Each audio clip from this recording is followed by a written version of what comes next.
Good morning and welcome to Saturday. We had a bit of a light snowstorm, thankfully. The nor'easter went more to our east.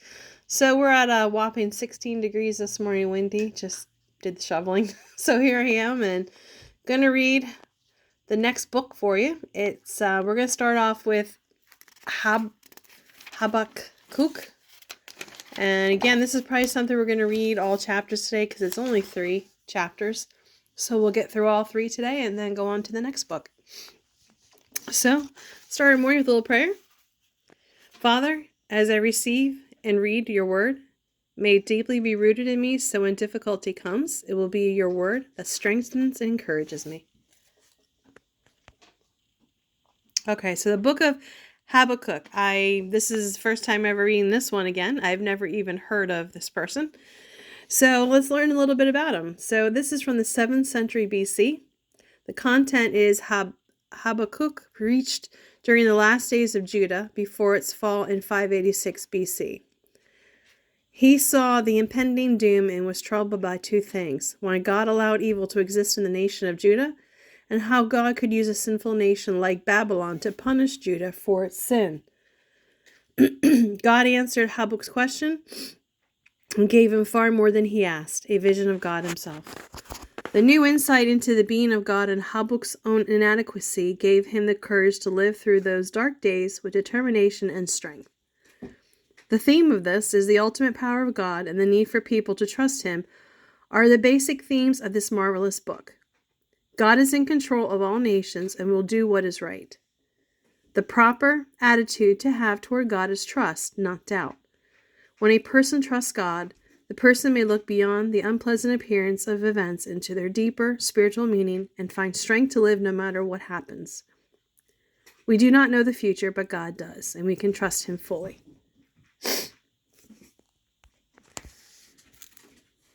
This is the message that the people of Habbuk received from the Lord in a vision. How long, O Lord, must I call for help, but you do not listen? Violence. I cry, but you do not come to save. Must I forever see this sin and misery all around me? Whenever I look, I see destruction and violence. I am surrounded by people who love to argue and fight. The law has become paralyzed and useless, and there is no justice given in the courts. The wicked far outnumber the righteous, and justice is perverted with bribes and trickery.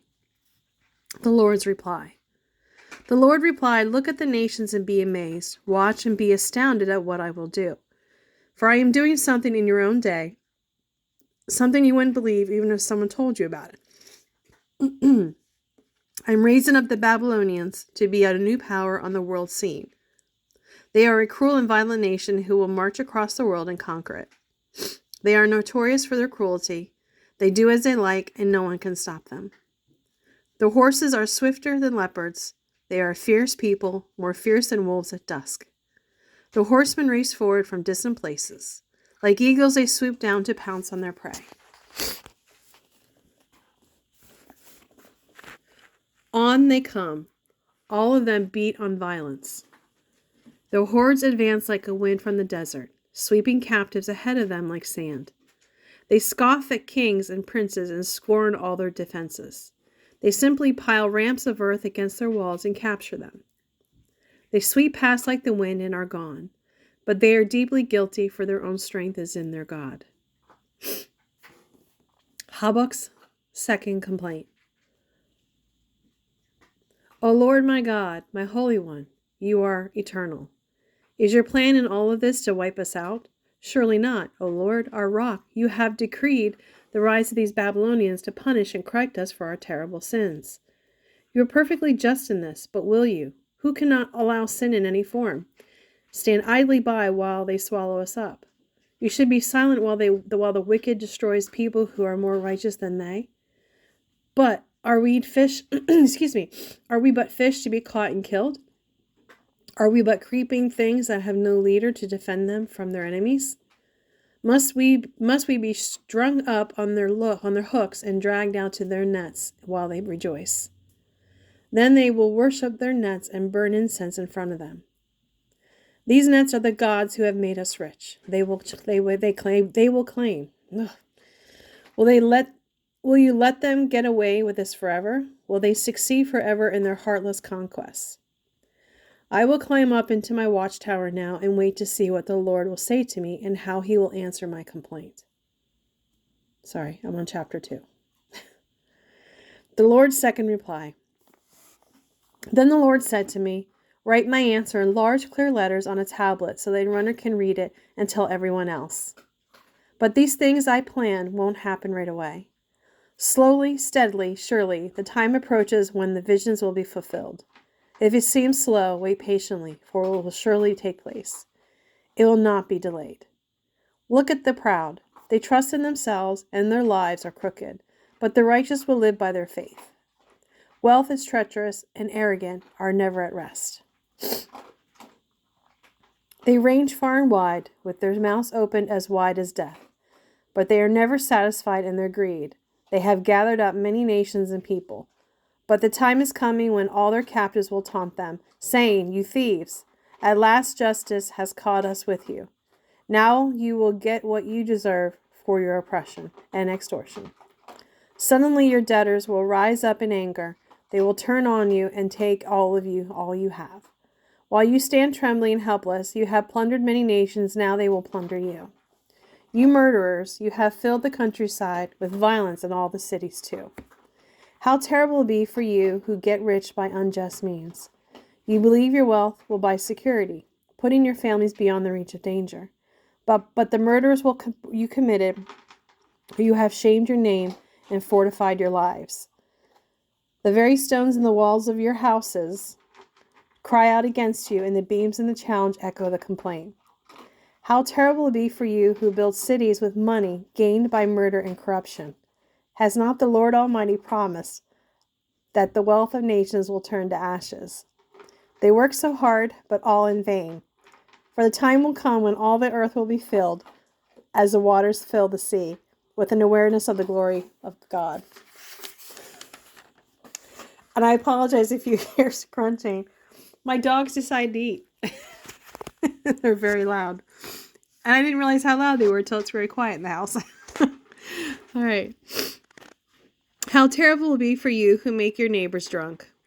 You force your cup on them so that you can gloat over their nakedness and shame. But soon it will be your turn.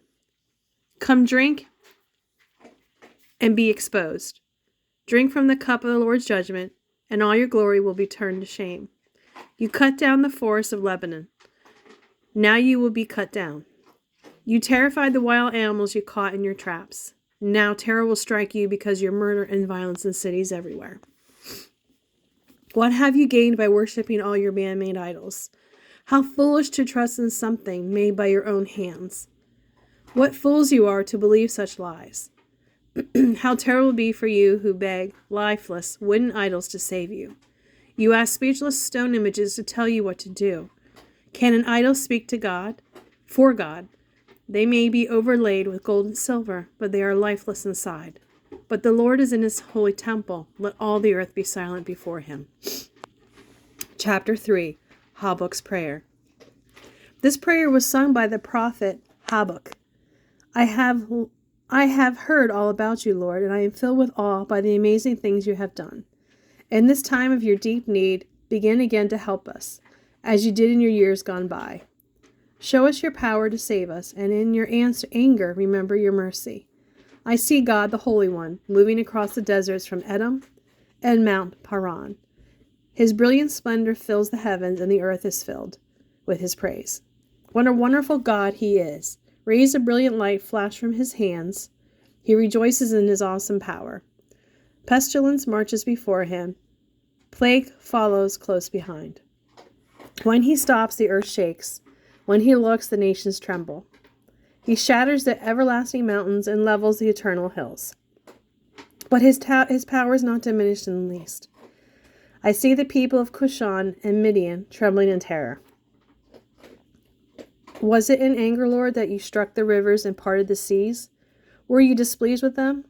No, you were sending your chariots of salvation. You were commanding your weapons of power. You split open the earth with flowing rivers. The mountains watched and trembled. Onward swept the raging waters. The mighty deep cried out, lifting its hands to the Lord. The lofty sun and moon began to fade, obscured by brilliance from your arrows and the flashing of your glittering spear. You marched across the land in awesome anger and trampled the nations in your fury.